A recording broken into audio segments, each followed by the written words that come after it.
What's up, YouTube? Welcome back to the Cutlass Board Games channel. I am once again joined by celebrity guest, game designer, John, who helped me out at the Game Expo. This is the day 2 recap. We're both pretty tired, honestly. I'm beat. I had delicious food for dinner. We did, yeah. We did actually pig out really hard both nights. Yeah, like last night we found a halal snack pack in a wrap at Glenny really Kebabs. That was really good. Yeah, and tonight we had delicious Malaysian food. Yeah. Chocked full with vegetables because we've been Extra eating broccoli. like junk. Yes. But yeah, that was nice. And now I have much more energy. Oh, good. Yeah. I'm exhausted still. There. I'll get there. I get it. I'll catch up. Anyway, shall we talk about today? Yes. Yeah. So you once again woke up to an alarm. I did. In my room. That wasn't mine. Yeah. Which thankfully got us there almost at the time we wanted. Almost on time. Yeah. I was ready to go. We were about to walk out the door. I'm like, okay, actually no, my stomach is really upset. Yeah. So we were like 20, like half an hour late. Yeah. We set to be there at 9:30 because on the schedule sheet for TGX it says exhibitors can get in like 8 or something. Yeah, 8 o'clock. And it starts at 10, which is a long time. Yeah. So we're like, we don't need 2 hours sitting around doing nothing. But at 9:30 they let in VIPs and media people. Yeah. And so we're like, we want to be there if there's going to be media people walking around trying to do stuff before it gets busy. And we did that on day 1 and no one was there. Yeah. No one really came around. There was a little bit of media. Like, we had a few media people sort of talk to us. Like, there was my friend. Yeah. A written media. Yeah, written media. Yeah. But And then we had Jacko that came. That was kind of the middle of the day. Yeah. There, like, because it's the event's sort of first conception, that's actually big. Yeah, there wasn't a lot of media coverage, which is a shame. But yeah, next year I reckon it'll come back with a vengeance because a lot of people had a good time, I think. Yeah. Yeah. But staying on that media thing, so what I realized later on is that Jacko and the Sizzle Reel was media done by TGX, which I had no idea at the time. I came into it late, and he hadn't really said to me who or what he was from or what he was doing. He just I just kind of picked up his name halfway through. Yeah, he just approached us, came to the table and said, "What's this?" Yeah, and so we're getting like the cameraman doing zooming in shots and looking at stuff and playing it and explaining it, whatever. And then he was TGX specific. And then we saw a lot of media going around today, and because next to us, to the right, was a row of indie video games.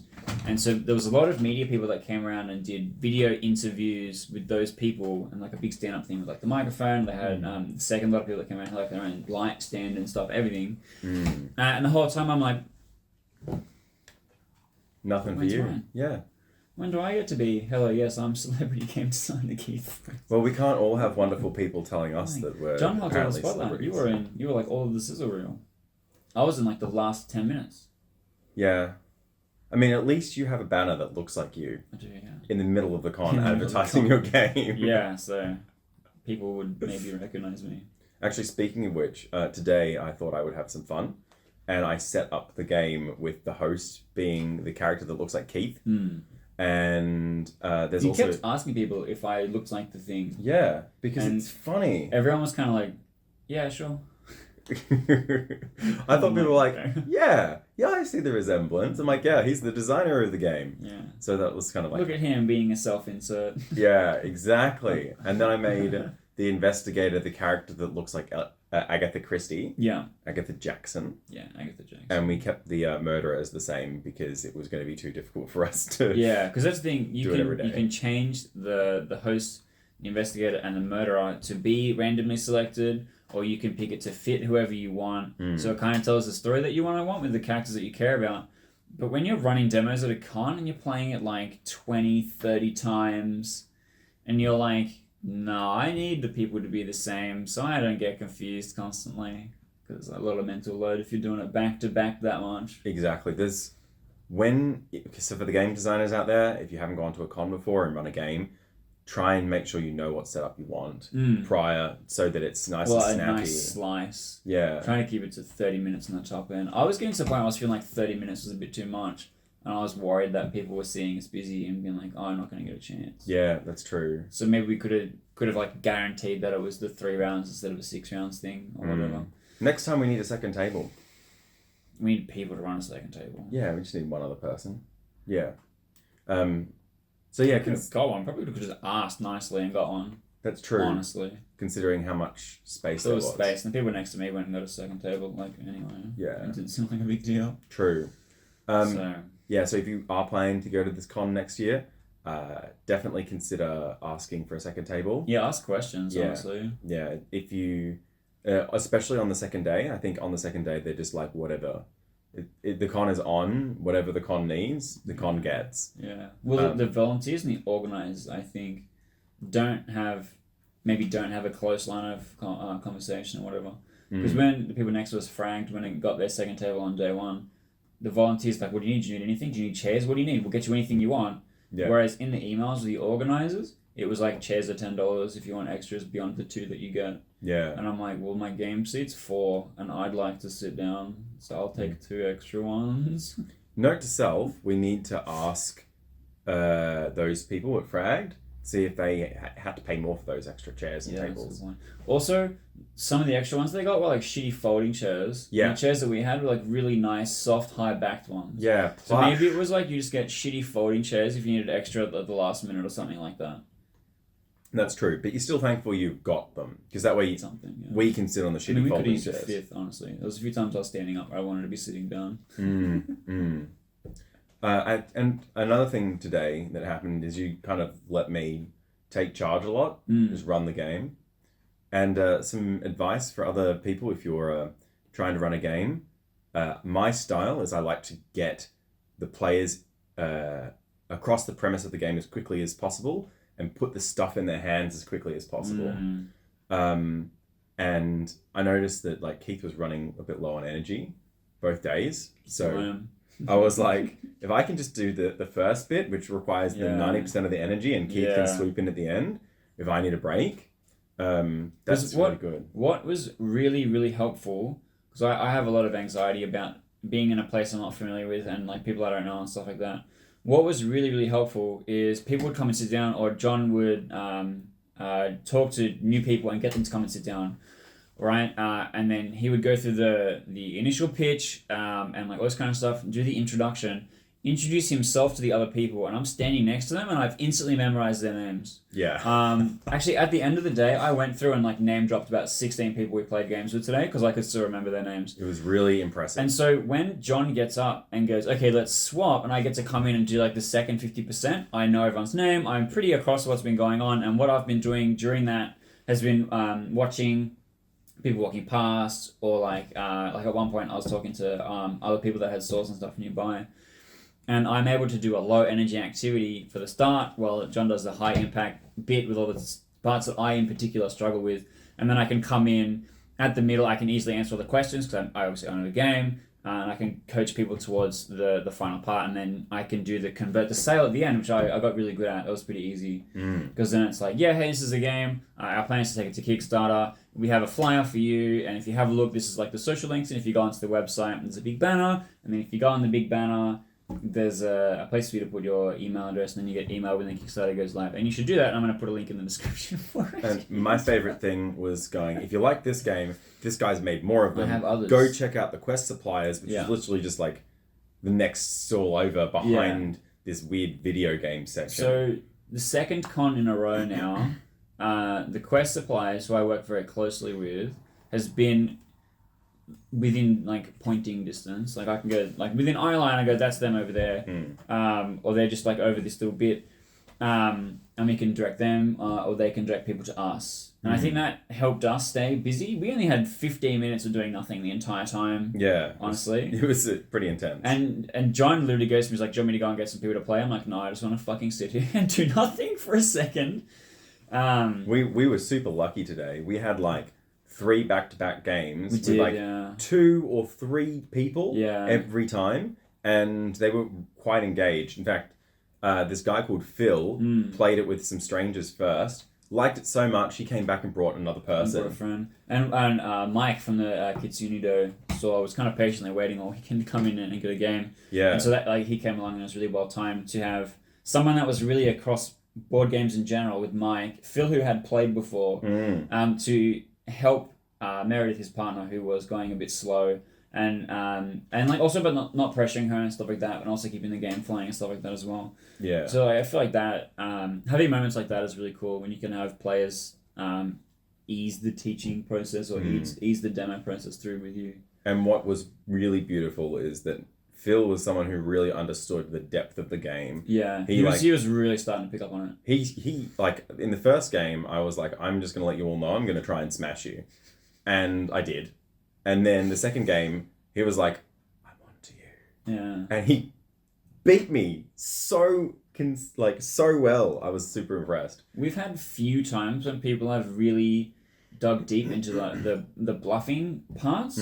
Most of your like first, second play or whatever, you tend to focus on the deduction and investigation type things. We are trying to figure out what is going on without people necessarily specifically doing things to hide that from you. Yeah. There was a few times when I did some wonky stuff just to confuse John, which was really funny. Yeah. John's like looking at his things. He's looking at the board. He's like, I know where the murder is. Why would you do that thing and interact with unrelated players? Meanwhile, I'm like, I just don't want this person to die, or I just want to move this person out of the way, or take the last player marker or something. Yeah. And John's like, what the hell? And then you thought I had the murderer in one point and moved things around, and then you did something that just missed entirely and got the person you wanted to live died. Yeah, that was great. really that annoying. Was so funny.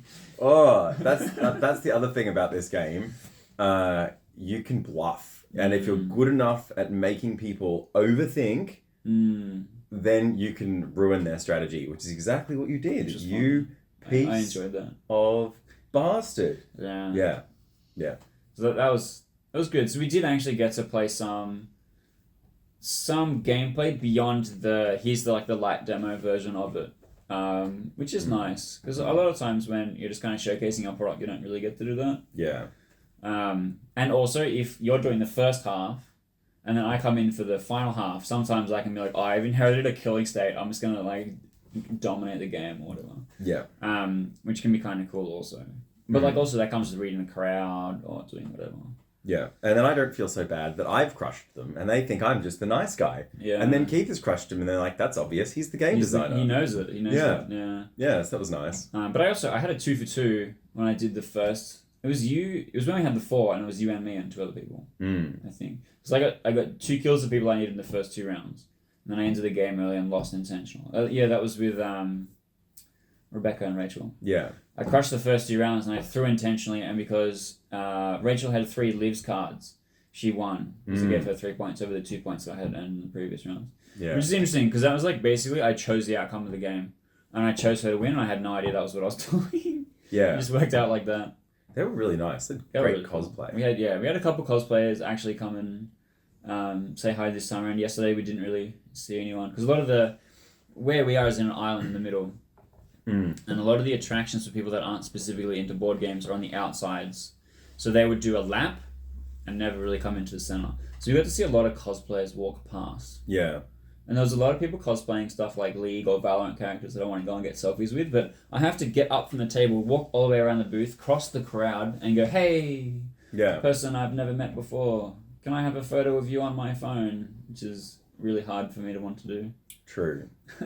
Speaking of layout, there were some serious problems with running games today, which is that sound was a massive problem for us because the booth that we had had like quite a lot of space that was free, and then just to the left a bit there was the Just Dance stage, which was lots of fun to watch. It was. But the spent music a lot of time was looking at it. Booming. Yeah, they had a few because of the circle nature of the setup that they had this big empty space in the middle, which is not really good for acoustics. And then they had the Just Dance stage, which is basically in front of us pointing at us, and then to the left of the Just Dance stage was the fighting game stage 1, which had like Guilty Gear and Tekken on it, which was facing into the center obviously, which is also just like blasting sound out of speakers. And then directly in front of us on the other side of Just Dance and to the right, so we have eye line of all these stages, right? Is the Smash Smash tournament tourney stage, and that's doing the same thing. So these big speakers blasting out noise. And then behind us in each corner, you had Tabletop there area. was chess and cosplay. Yeah. And there was tabletop free play, and there was I think it was bring your own console or something on the other side. And that would just randomly erupt in cheering. And they also had microphones doing announcing and stuff like that as well. So where we were was this tiny quiet bit being assaulted by sound from every direction, and it's exhausting on day 2. Yeah. Really. And that's one of the... I think today I spent a lot less time trying to speak up over all the sounds. So yesterday was actually worse. And I think the attendance yesterday was actually a little bit higher at times. Oh, really? Yeah. I feel like today just had like way more overall. Yeah. I think that in the morning there was more people yesterday. Okay. But today it was a slow increase and the maximum was higher. But yeah, I still think, I don't know. Maybe, definitely felt like at some point there was less people. Or actually, towards the end, there was definitely less people. Yeah, for sure. Yeah. Well, so Saturday, it goes, we're closing the artists and stores at 5, but everywhere else can stay open till late. And then today, they're like, no, everyone get out. Yeah. It's 4:55. Why haven't you left? Where's your high-vis vest? Get the fuck out. And so... Well, maybe not that bad. I exaggerate. That's an exception. But they were trying to get people out as soon as possible. Right on time. Probably they had which is like a huge clash compared to yesterday. Like, that was really abrupt. They might have had a convention tomorrow, and they're trying to get ready for it. I don't know. Oh, the space. Yeah. Another thing I want to mention is, well, firstly, thank you for helping me with all the names that I forgot. So, Keith... I'm really good at that. Keith was having a little chuckle to himself because I have like a fishbowl brain when it comes to names. I will remember a face, I'll remember where I met someone and what they talked to me about and what cool things that they did. But when it comes to remembering names, I'm like, woof, in one ear and out the other. And then Keith would just notice I forgot the name. He'd be like, Lee, Andrew, wait. It was Liam, Andrew, Thomas. And Thomas, that's right. Yeah. And the Thomas guy looked exactly like Samwell Tarly from Game of Thrones. Yeah. Like, I showed them the character, his friends the character, and they're like, oh shit. Yeah. It was really pretty close. So first thanks for that. Second big thanks is Beth from Kitsunedo. She realised that we were getting back-to-back games. Yeah. And she got us dumplings. Well, I bumped into her. She was running out. Yeah. I was like, hey, how's it going? Are you like super busy and stuff like that? And she's like, oh, yeah, but like also, I'm just going to get food right now. Yeah. And then she goes, do you want pork buns? I'm like, this is the like number one fucking thing in the universe that I enjoy eating. Me too. I'm not going to say no. I love so I'm like, pork buns. Yeah, hell yeah. Like, and she came back with a bunch of food for us, which is really good. Yeah. So we kind of got to like stay at the booth and eat like a quick lunch while we were doing stuff and take turns. So when we're doing the swapping out, like John comes and does the intro, I'm quickly snuffing a pork bun. And then I'm done, I'm standing around, I go, hang on, John, do you want to eat quickly? And I'll take over the demo, which was really handy. And it meant that we went like trying to talk and eat and stuff like that as well. As well as John just like eating a whole raw carrot out of his bag under the side of the table half of the day, which is really funny to watch. I'm just going to say, at conventions, carrots are fantastic food. Any snack food is really good. Yes, honestly. But like carrots are better than apples because carrots you can hold at one end and you can eat up to that end, which means you're not going to get your hand dirty and you're not going to get yourself sick eating them. They rehydrate you if you can't move. So like they're like a water source. They're tasty and they have a nice crunch to them and they don't get everywhere. You can eat them playing with cards or whatever. Yeah, compared to the dude that came and ate octopus or something. Yeah, he ate octopus with his fingers. I was like, that was a bit strange, my dude. Ooh, yeah. Well, thankfully it's just a prototype and not a fun finished game. But yeah, speaking of the prototype, we realized that there's like circular discs it's like that punch have all the player pictures on it, and by the end of today they were smashed. Like they were starting to fray on the side, and this is like thick card. The images started to get like grubby marks on them. I mean, everyone knows that cons are a little bit gross, But yeah, that prototype took a real beating. Yeah, I intentionally picked out one of the copies to be like, okay, this is my copy. I know it's going to get beat to shit. And that's fine. And I kind of knew that taking it to the con stuff was going to be like that. But, like, man, it was fast. It was very fast. Because the other problem is that you have tokens on the table and you're drafting on the table and you're playing them into the board and it's kind of like rubbing on the surfaces like every time. And like, if you're shuffling around on the table and stuff as well, and then players fiddling around with it and stuff like that as well. So it did get beat up really fast. But the cards, which are paper thin, fine, no damage. Getting the protective sleeves was a really good idea. The boards, I think, are fine. Yeah. I didn't really notice any marking on the boards. No. So it's just because the key thing you interact with is moving the character disc around. Like even the gossip tokens are pretty fine. Yeah.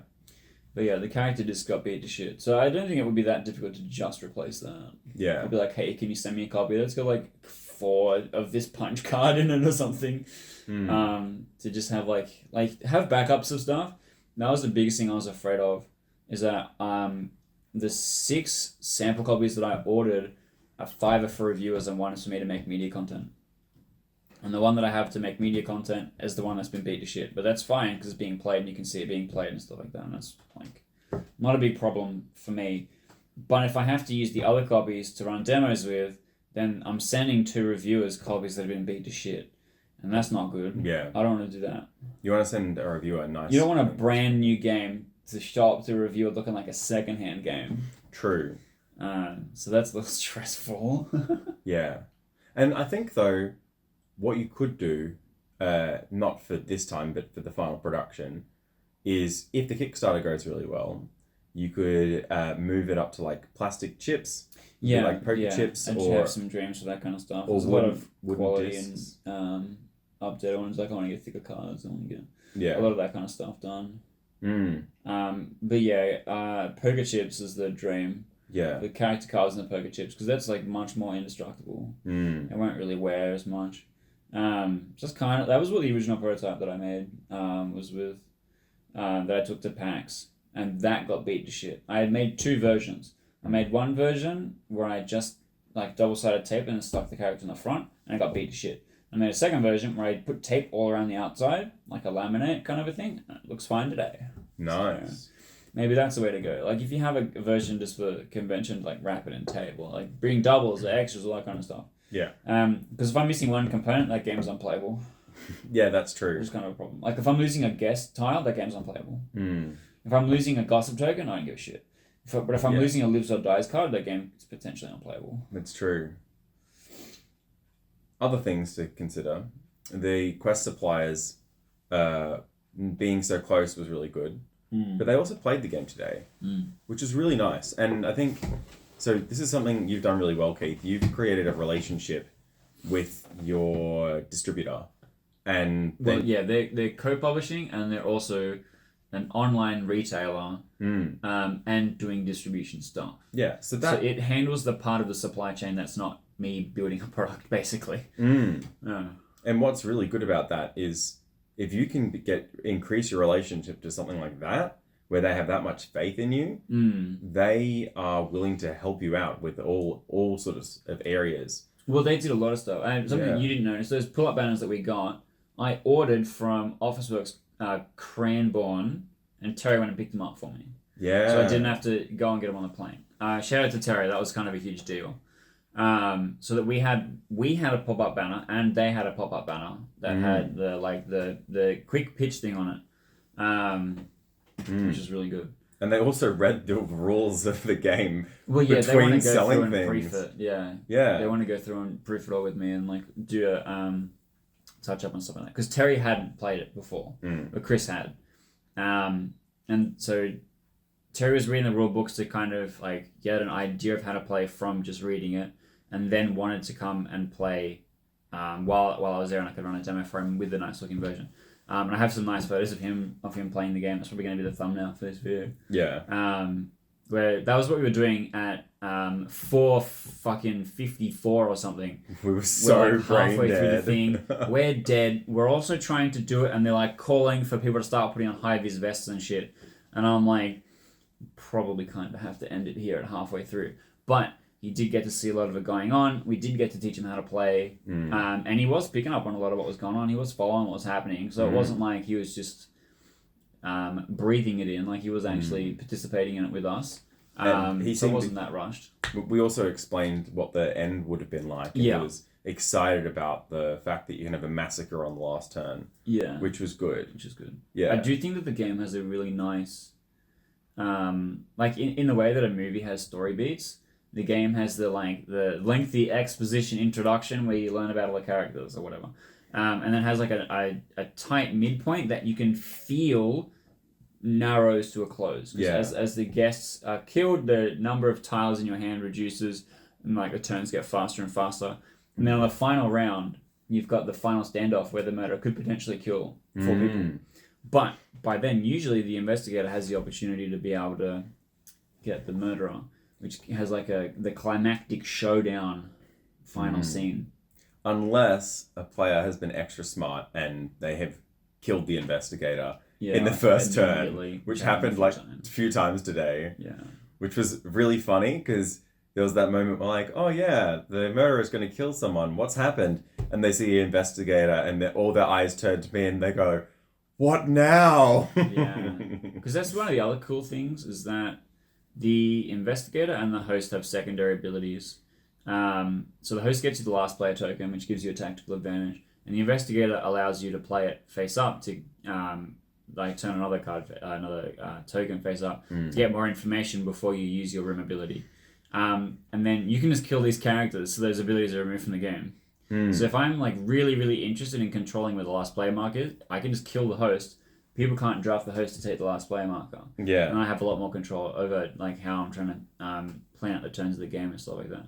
Or you kill the investigator, and then the investigator can't kill the murderer, so that means that you might automatically guarantee that the murderer lives. Yeah. Whereas every other round, you're like just trying to dodge the murderer in general. If you don't have the murderer in your hand, so at the beginning of the game you get these skull cards which tell you who's going to die and who's going to live, or who you're trying to keep alive and who you're trying to let die. And if you have a whole hand of people who are just like, yeah, let the murderer kill them, you might want to just kill the investigator because that's a good strategic move. Yeah, that's true. That was a nice thing that I hadn't cottoned onto today. Yeah, and then just like really try and gun for the massacre at the end, or try and get as many kills as you can on the way. Just have like the maximum deaths game, which is 9 deaths. Yeah, something like that. Yeah, it's means you have like 3 guests left. Yeah. 4 guests left at the end. It's just kind of crazy. That was another idea I had today. Because that's a game set we haven't had yet, where we've had maximum deaths, and we haven't had a no deaths game yet, but we've had low deaths games. We haven't had really high deaths games. So one idea I had today, which I thought would be cool, would be having like stickers or something you put in the box to say that you've achieved certain things. And now I'm thinking about this idea. It'd be really cool if you had like stickers, but also a QR code for if you're the first person who's achieved this, use the QR code, take a photo of the game, send it to the designer, and they'll post up about it, and you'll have board game geek glory. Yeah. But also then you can use that as I can use that as marketing opportunity. Yeah, that would be kind of cool. Which would be pretty sweet. I'm just going to quickly wrap up this because I realised we're 20-something minutes in. Yeah, I've ranted a little bit. Last things about the con. The tabletop area was very small. It was. And we had this big rant this morning about how indie representation wasn't big enough. But even like just the tabletop, what's the word? Like schedule, what they had scheduled play was really, really limited. They had chess and pass the parcel. So whoever is... Which, by the way, people were absolutely blasting on Twitter. Yeah. That they thought the con was a joke because that was the case. Yeah. And that was just because the schedule was just specifically... That was the organised play run by TGX. When they had... Good Games had their whole thing where they were having organised play running specific games the entire time. Yeah. We were running our game the entire time. Yeah. And that's listed on the map, not the schedule. Yeah. And I think that was just kind of one of those things that you look and you go, this is silly, and it's because you haven't gotten all of the information correctly or whatever. Yeah. And I had the same reaction. I just assumed it was chess was like, I didn't realize that good games had like a play thing. I thought it was like a series of at PAX they had a setup where it was like they had plinths, and the plinths had the game box and like a setup that you could look at.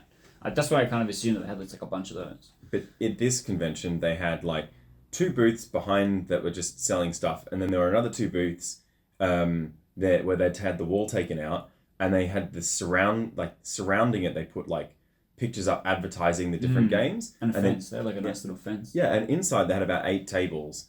All of them were running different games that were being advertised on the outside. So it was like Land and Sea. It's like you walk into a restaurant and you're like, I would like to order this. Yeah, exactly. So you could be like, oh, that looks like cool art. What's that about? Yeah. Oh, it's a board game. I can go in there and I can learn it. And that was fantastic. I want to see that, but for like a lot more of the tabletop section. Yeah. Because not even all of the chess spots got taken. No. In fact, like most of the chess tables... Every time I looked at the tabletop free play area, it was less than 30% capacity. Yeah, and also, I don't know how many people ended up doing Pass the Parcel. Didn't even see it. Yeah, so... Maybe that's what all that cheering was about at the end. Pass the Parcel. Which is a bit of a shame. There was a musician who was pretty good, but there was nothing there to stop the music from going elsewhere where you didn't want to hear it. Yeah. Which is a bit of a concern, but it was right next to the artists, so that kind of made sense. Oh. And there also wasn't very many food options. So there's only really like 2 restaurants that were inside the actual hall. Yeah, that's pretty standard. Yeah. But along the walkway thing, they have like that cafe. Yeah. PAX has food trucks come in there. That's I remember good. they've had donuts and like coffee. But they also had Mexican food and like roast chicken. Shit, okay. And like... I was walking out the wrong fucking end. Yeah, there was a lot of options at PAX, and fish and chips as well. Wow. Whereas at TGX, we had a lady coming around giving everyone chocolate. Yeah. Oh, actually, that's really funny. So there was a whole bunch of chocolate that was being given away. Yeah. But you had to find all the Cadbury varieties except Dream, where they would literally walk up to your table and say, "Would you like some chocolate? Yeah. Here, have some Dream." Yeah, because she came up to us, because we caught them on the way throw in. the crap chocolate away. Yeah, we caught them on the way in, and white chocolate's my favourite type. Yeah. We caught them on the way in, she's like, "Hey, do you want some of this?" I'm like, "Oh yeah, sure, we'll take a couple." She's like, "Yeah, take a handful." I'm like, "Alright." Put it in our bag, and we'll nibble on it during the day. And John's like, "I've got my carrot, thank you." And then the lady came around again, and it was at like 4 o'clock, because it was before Terry was playing demo, so maybe at 4:30 or something. With a big cardboard box it's still like a third filled full with chocolate. Yeah. She's like, "Hey, do you want some more?" And I'm like, "Oh yeah, John, do you want some more?" She's like, "Yeah, take some handfuls." I'm like, "Fucking hell." Okay. So I took I'll some take a chocolate, couple. and what's really funny is I had a guy next to me called Con, who was super interested in the game actually, and I ended up swapping out with him so he could play the game and helping him. And he got very interested in the chocolate and then realised it was white chocolate and was like, "I don't like it, you can have it now." Which is really funny. That is unfortunate. Yeah, but he was really nice. And I think he really liked Swap, because he was like just sitting and watching the game. Yeah, he showed up when we had already started. Yeah. And so what John was doing, he was kind of helping instruct him while we were playing and like pointing out what was going on, so we kind of knew what was happening. And then it kind of got to a point where you were just like, yeah, you probably do actually know enough to come in and play. Yeah. Which was good, because it meant that it's kind of like an onboarding thing. We were able to like actually set him up and then kind of seamlessly transition him into the game, which is kind of good. Yeah, and he really enjoyed it. I actually think because between the rounds, the stuff that happens between the rounds is literally a token that is put in front of you, that you could just come in and pick up like the game from any person's point and play on like nothing. That's true. Because you don't really need to know what's happened before then. Well, like you either have gossip tokens or you don't, and you either have the last play marker or you don't, and you see who's dead. Yeah. And that's like the only things that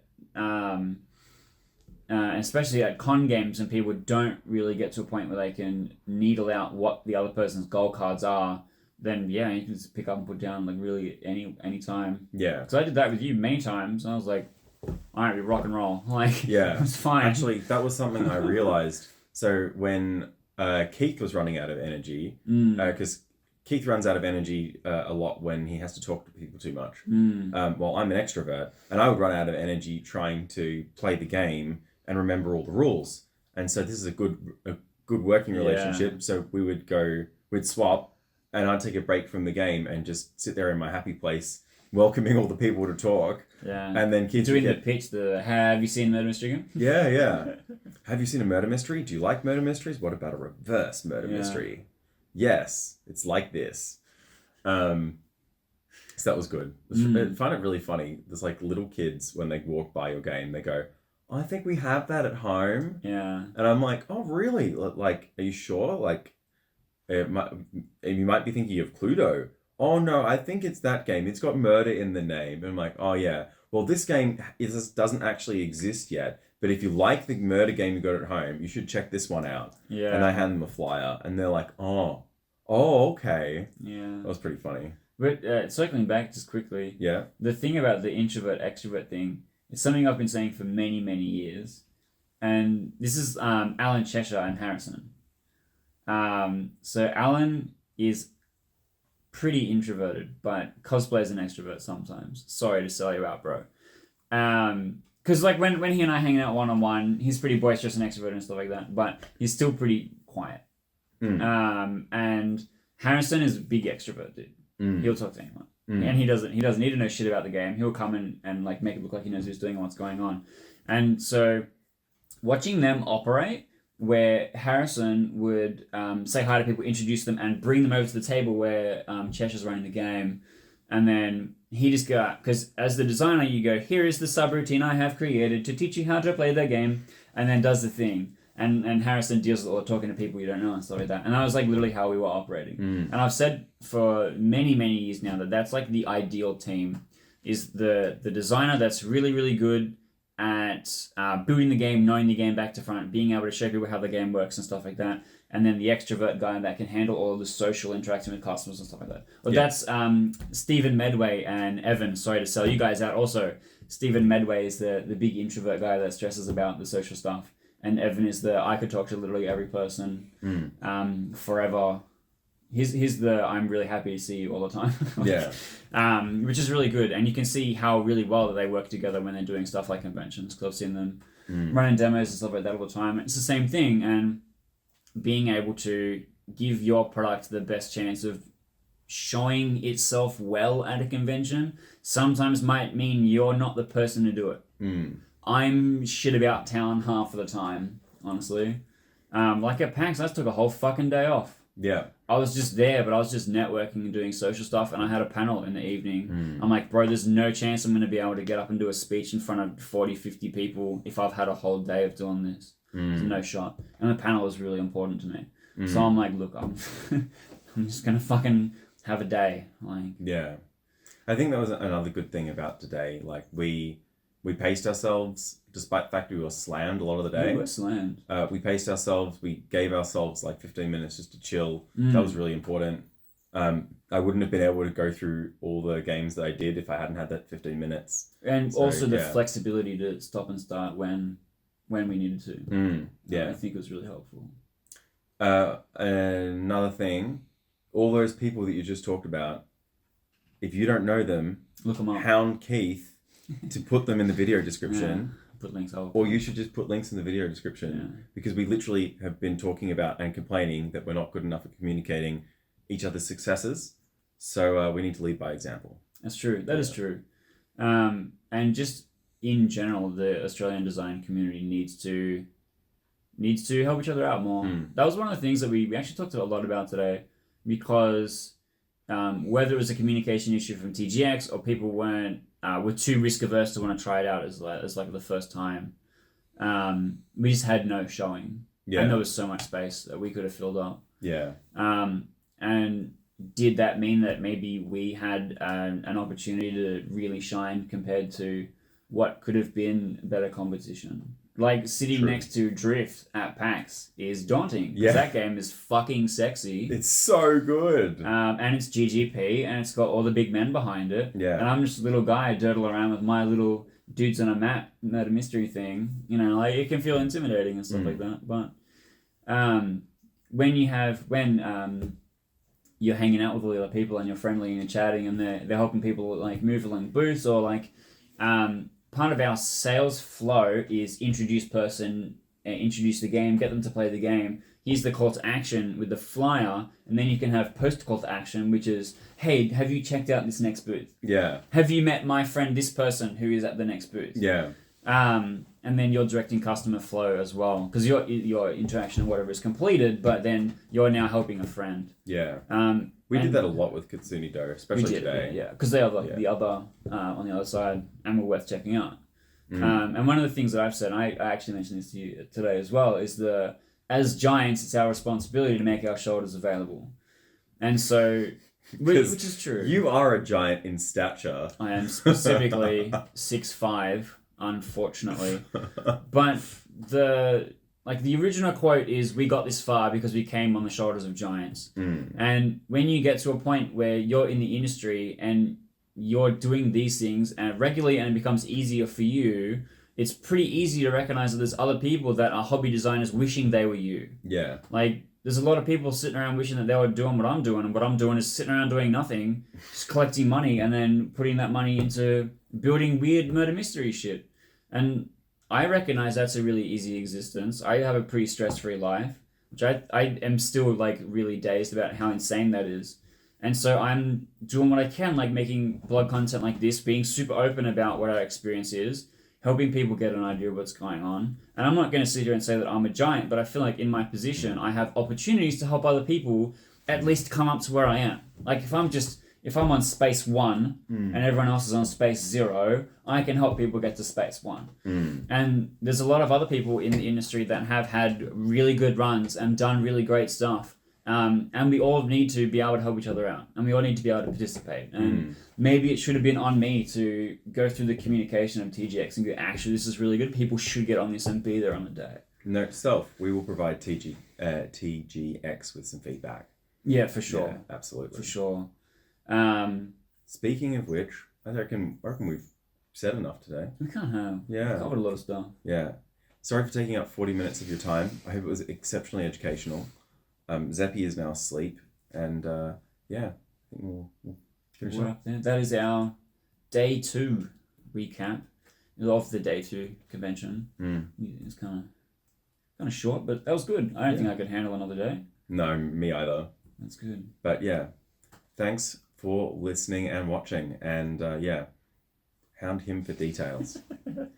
And if you did watch this far in the video, make sure you click all those buttons. I'll put some spots up here for you to click on, because we do have a lot of other board game stuff. We have a lot of blog, a lot of devlog, a lot of other stuff that's worth just having a peruse at. Reading the title, licking the thumbnail, maybe going and clicking some buttons like the like and subscribe stuff, because all of that helps out the channel a lot.